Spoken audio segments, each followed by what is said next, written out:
Do you have a Facebook ID? Please let us know. Yeah, I have a Facebook, personal Facebook. I wouldn't bother adding me on there because I already have like 5,000 friends on it from performing and stuff. But for the fruit stuff, try Weird Explorer on Facebook. It's like a fan page, so you can like it.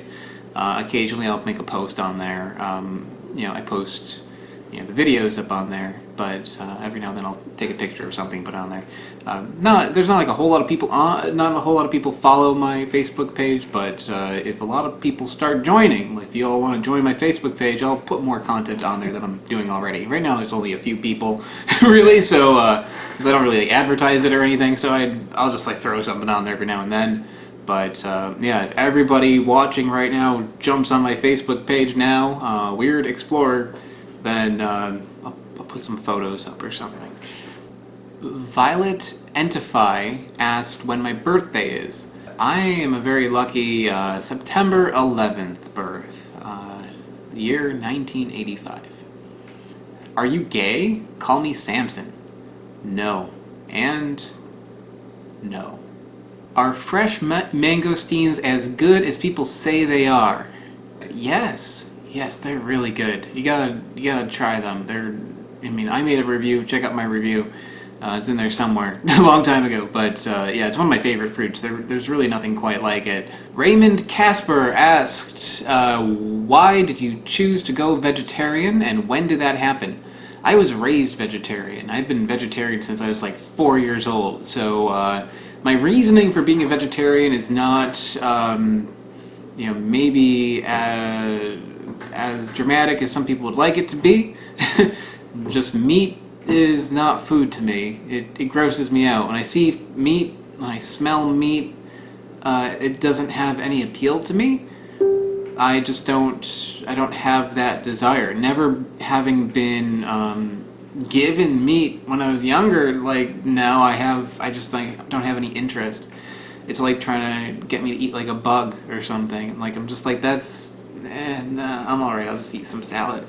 So not any huge reason. I mean, the other reasons I do sympathize for people who do it for environmental reasons and animal rights and stuff like that.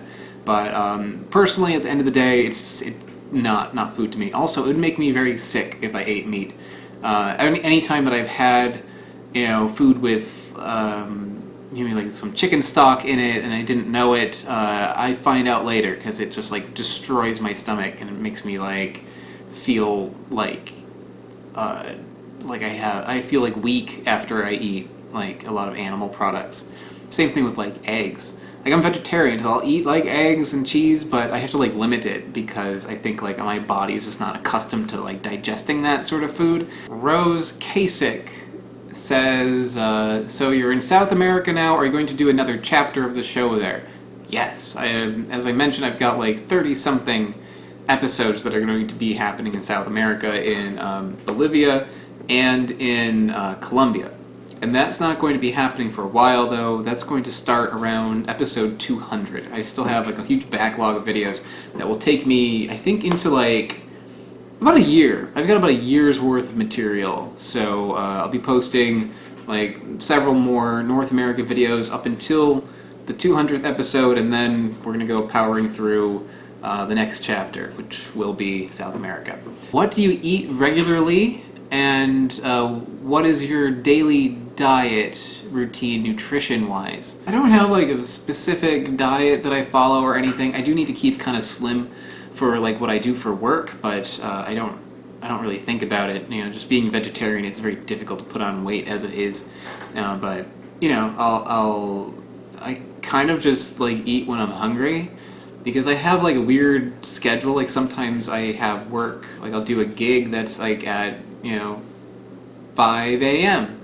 Other times it's 5 p.m. Like I never know like when I'm going to be working. So my sleep schedule is really random, and my eating schedule is pretty random. So sometimes I'll wake up at noon. Is that breakfast? I don't know. No, not really. So like I just like eat like probably like every like 4 or 5 hours. I will have like a small meal of some kind. So I guess like that's supposed to be healthy or something, but I'm not consciously really doing it. I just eat kind of like when I'm hungry. Another one from Rose Kasich. What was your favorite food as a child? These Morningstar patties. These are so good. I would just like take like 6 of these and stack them up like on a plate and microwave them and just like eat them one after the other with like ketchup on them. Yeah, these are really good stuff, and yeah, as you see, I still eat them. I feel like I've missed so many of your fruit tasting videos because I only started watching last year. Are you going to try those fruits again so I don't have to look at your old videos? Oh, come on. Watch the old videos. I'm going to probably revisit anything that I feel like I didn't really get into too deeply. Like sometimes like I'll review like a bunch of fruits like really quickly, like at a farm or something. Like there's a few videos like that, especially like really early on in my series, and I feel like I didn't really delve into them too much. So you may have noticed I've already started like repeating some fruit just to kind of like go in depth a little bit more, or to like do a comparison with another species of the same genus and stuff like that, or another cultivar. So yeah, there's going to be some videos where I talk about fruit I've already talked about, but it's only if I have something else to say about it. So if you've only started just recently watching and you want to know about the fruit that I've eaten, don't wait for me to review it again, because it's probably not going to happen. Mark asked, what are you looking for in Bogota, in Colombia? Can you do a market tour and put GPS coordinates where you find the fruit? While wild foraging, I'm specifically looking for lacumas, also mames and ice cream bean varieties to see what tastes best.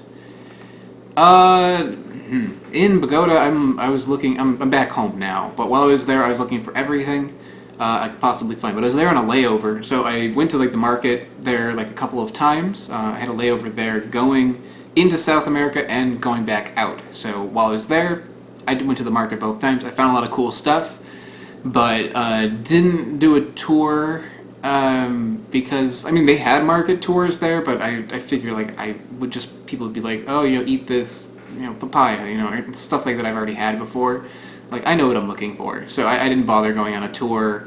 Didn't bother getting GPS coordinates, but there is one big market there. I think it's called Paquemao. It's like epically huge. I found like so much there. So a lot of good stuff there. You mentioned lacumas. I had that. I'm going to be reviewing that in the future. It kind of is like egg fruit with like maple syrup flavor in it. It was very bizarre. And also ice cream bean. Ice cream bean I get asked about like every other day. Like people ask me about ice cream bean like constantly, and you know what? I found some. I found 3 varieties of ice cream bean, but I'm not going to be talking about that until episode 200. So wait for that. If you could never say an English word again, what would it be? Scrotum. Jamie Ketty says that he's an educator and a writer, and that he sends out a story each week to his subscribers. And he made a post about my most expensive mango review, which I did in Japan. His question is, do you agree that perhaps you were influenced by the price of the mango when you said how much you would personally pay for it? Did the fact that you knew the price influence your figure? Well, as I said in the video about the mango, like, that mango cost $80, which I thought was completely insane, but I said I would spend something maybe like $20 for it. That's keeping in mind what mangoes cost. Like, I've come across like some mangoes will cost like $5 or like $8, like for like a really good quality, like large mango like that one was. $20, I feel like I can rationalize spending $20 on a piece of fruit in general. If I'm getting something that I know is rare and special, like it's kind of like a tipping point for me. Past $20 is a lot. I've done it. Obviously in a lot of these videos I've reviewed very expensive fruit and gone out of my way to try a fruit. So for the mango itself, like I felt like I was getting ripped off for $80. $20 is, I think, reasonable for something that is special. If you're getting something that tastes especially good and is especially rare, I think like 20 I can wrap my head around. Any more than that, and I can't. So I'm not too sure if that answers your question or not. I think like, yeah, in Japan, like the prices on fruit, they make no sense. You're paying for presentation, you're paying for the name, you're paying for the fact that you just spent a lot of money rather than any actual good reason. I think there is a lot of that. The fruit there is really good, and it's really good quality, and maybe I'd spend a little bit more for it, but they put like a price on it that is doesn't justify what the fruit is. It's just purely hype. When are you going to try the Wani mango and the Iyama Anona? The Wani mango was not in season when I went to Borneo, where it grows, so I looked for it, but I couldn't find it because it was not the right time of year. So again, I think I would like to go back to Borneo and look for things like the Wani mango and the Kasusu, and rattan fruit was another one I was trying to find, but I couldn't find it anywhere. There's like several fruits that just aren't available when I go. So you know, that gives a reason for me to revisit like at another time. The Anona fruit that you mentioned, I haven't found it yet. You know, I don't know exactly like how to identify that one yet. So that's one that I've heard about. I want to find it, but I think like I could probably have come across one and just didn't know what it was and thought it was just some like funny looking cherimoya or something. So that's one that I got to do a little bit of research about. Sensei Ray asks a few questions. What is your nationality? From the U.S. Yeah, American. Are you seeing anybody? No, I'm single. Ladies. Out of all the countries you visited, which one was your favorite for just in general and for fruit? I mentioned Laos is probably my favorite just for, you know, exploration in general. Was not the best place for fruit. I found a few things, but a few interesting things, but that was it. For fruit, I would say Malaysia, and that's for two reasons. First of all, you've got West Malaysia, which for me it's how I got started with all of this. It's also kind of nostalgic for me. I really like it in West Malaysia in general as it is, and also like it's crazy for fruit.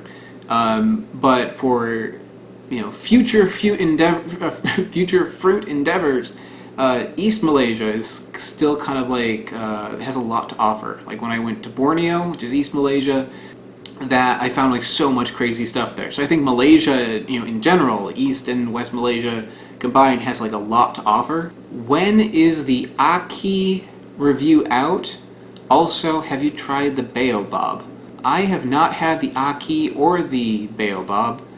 The Aki grows in the Caribbean, and one of the future goals on my Patreon page is to go to the Caribbean, and that's like my #1 thing that I want to try when I get there.